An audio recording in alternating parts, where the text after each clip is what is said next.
Have a great day everyone. So this is Crypto Chronos. Welcome to another cryptocurrency video. So simulan na natin. But disclaimer first before we start, no financial advice here, only crypto analysis. Let's go. So sa last video natin, nabanggit natin na bumutas na dito sa area na to. Okay.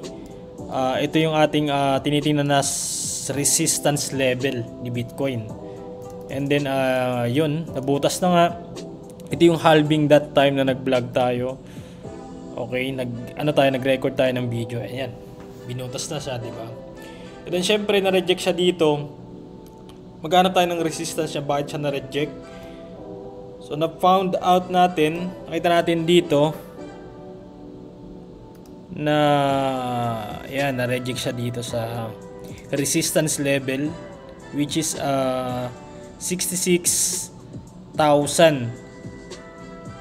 US dollar. Okay, so ito yung mga tinamaang resistance, na-reject siya. But ano ba ang next movement na nito? So play lang natin, tapusin natin. Okay, nakita ko dito guys na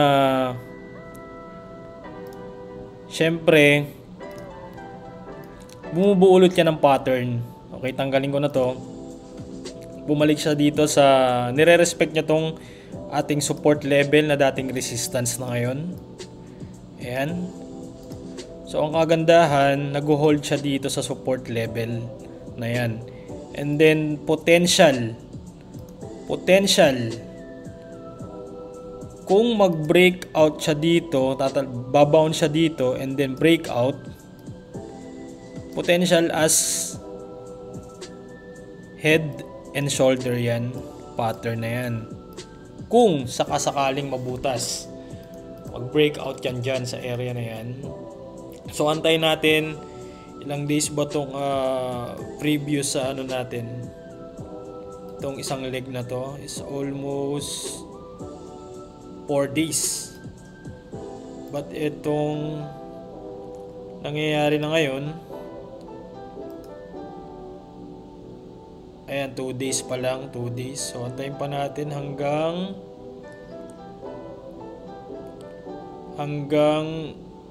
April 29.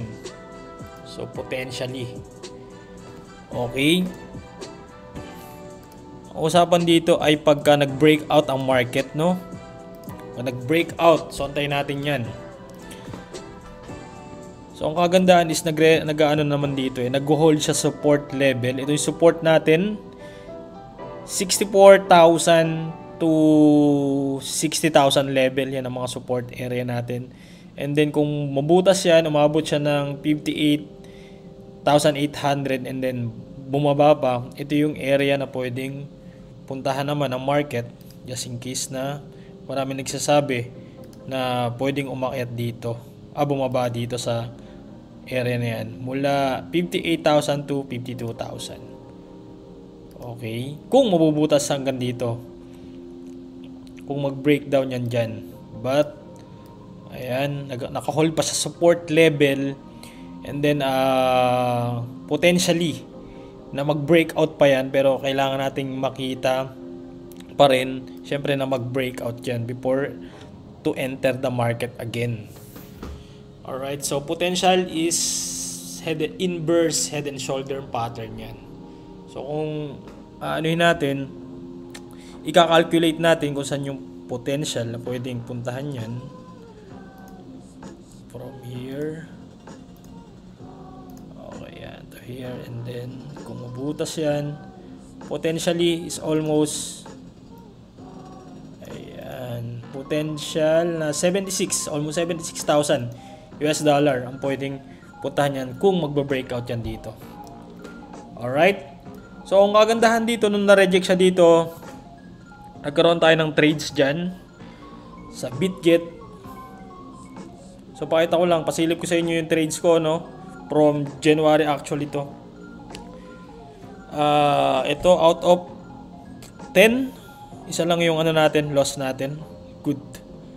Good trades. 1, 2, 3, 4, 5, 6, 7, 8, 9. So out of 9 trades, so isa lang yung ano natin, loss natin. Ang liit pa nito. Sobrang liit. And then pag pumunta naman tayo sa USDT.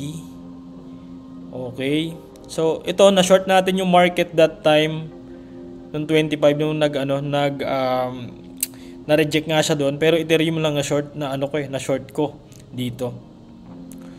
So dito 1 2 3 4 5 6 7 8 9 10 out of 10 trades, tatlo yung tatlo yung nalagas lang dito. Ang liliit pa. Pero kung pumitas tayo ito, 1,200 USD. Lalo na doon sa CoinM, no. So, I think hindi ko na babanggitin kung magkano yung total nito, pero medyo masarap-sarap na rin. Alright. Okay, so yun lang yung update natin dito. Kung gusto nyo pa ng mga konting knowledge about cryptocurrency trading, meron akong YouTube channel. Ito, Crypto Kronos. Okay, follow nyo lang yan or subscribe kayo dyan. And kung gusto nyo mas lumalim pa yung kaalaman nyo about sa trading, meron din akong Telegram channel. Punta kayo doon, pasok kayo doon, pwede nyo ako i-PM, pwede kayo mag-message din doon sa sa Telegram channel. Or pwede kayo magtanong sa akin kung paano to gawin, yung mga setup na ganito. Actually, yung iba kong technique dito is hindi ko binabanggit. Basically, support lang to. Basic lang yung binibigay ko dito, no? Basic lang yung pinapakita natin. Siyempre, kailangan pa rin natin ng itago yung ibang knowledge sa system natin. Pero ang kagandahan nito, kung alam mo nang i-set up ito, makakapag-trade ka na, makakapag-predict ka na sa anong support and resistance level ng market. Alright? So, antayin natin ano yung pwede mangyari dito. Hopefully, no? Hopefully is tama tayo. Magkaroon siya ng inverse head and shoulder pattern dito. Alright? At para mabutas na tong all-time high ni Bitcoin, which is 73,700. Maabot na siya ng almost 76,000 USD. Alright? And then pag nabutas yan, syempre, optimist pa rin ako sa 87,000 na matagal na natin binabanggit sa Telegram channel natin. Alright, pero wag nating alisin na pwedeng bumalik or tumalbog ang market dito. Pero kung i-check natin sa sa higher time frame, let's say ito, week. Sa mga previous halving niya, balikan natin yung 2020. Ito 2020. Okay? May correction din ditong almost 18% correction. So same here sa scenario ngayon. Nagkaroon siya ng correction na almost 18% din. So potentially kung makabawi na ang market agad, so magdire-diretso na yan since kakatapos lang ng halving. Alright? So yun lang ang update natin ngayon. Thank you sa mga nanood, and kung di ka pa nakasubscribe, you can subscribe. Pasok ka na sa Telegram channel natin. Alright, good luck sa mga trade, plan the trade, trade the plan.